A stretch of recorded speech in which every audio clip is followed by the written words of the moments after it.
بسم اللہ الرحمن الرحیم۔ السلام علیکم۔ ایک کارواں سرائے میں بٹیارے اور ایک ہندوستانی سوداگر کا جھگڑا ہو رہا تھا۔ دونوں میں زبردست تو تکرار ہو رہی تھی۔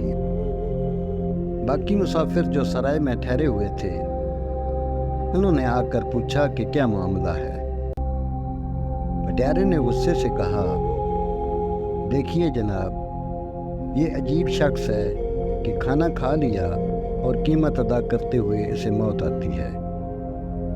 ہم یوں ہی مفت خوروں کے پیٹ بھرنے لگے تو کل کو بھیک مانگتے پھریں گے۔ ایک مسافر نے سوداگر کی طرف دیکھا، جناب، آپ اچھے خاصے معقول اور آسودہ حال نظر آتے ہیں، آخر آپ اس غریب آدمی کے پیسے کیوں نہیں ادا کر دیتے؟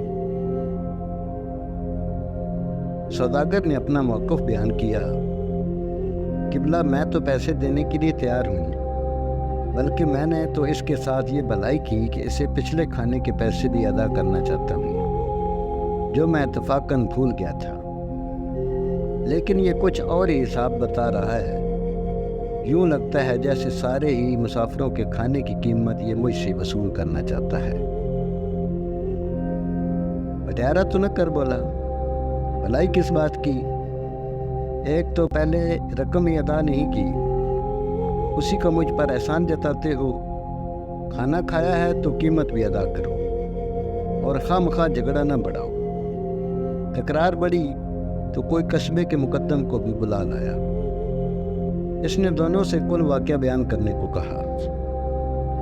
سوداگر بولا، جناب، معاملہ یہ ہے کہ پچھلے سال بھی میں اسی سرائے میں ٹھہرا تھا۔ میں نے کھانے میں ایک مرغی اور چند انڈے کھائے تھے، مگر جلدی میں ہونے کی وجہ سے میں اس کی قیمت ادا نہیں کر سکا۔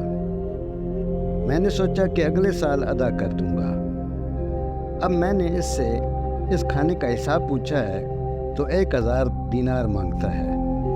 آپ یہ انصاف سے بتائیے کہ کیا ایک مرغی اور چند انڈوں کی قیمت 1000 دینار ہوتی ہے؟ مقدم نے بٹیارے سے کہا، کیوں صاحب، آپ اس سلسلے میں کیا کہتے ہیں؟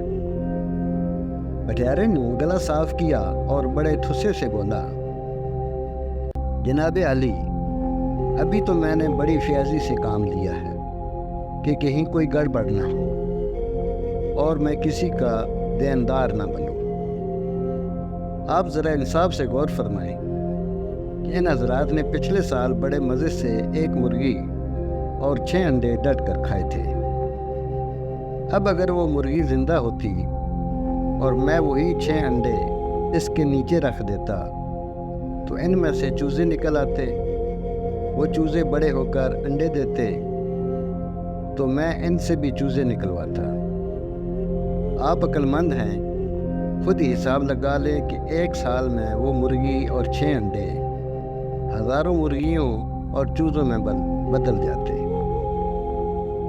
یہ سارا منافع میں اس وجہ سے میرے ہاتھوں سے نکل گیا کہ ان حضرت نے وہ مرغی اور انڈے کھا لیے تھے۔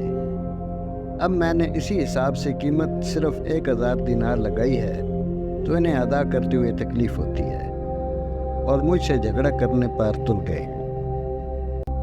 مقدم بٹیارے کا دوست تھا، اس لیے اس نے فیصلہ بٹیارے کے حق میں دے دیا اور اسے حکم دیا کہ وہ بٹیارے کو 1000 دینار ادا کرے۔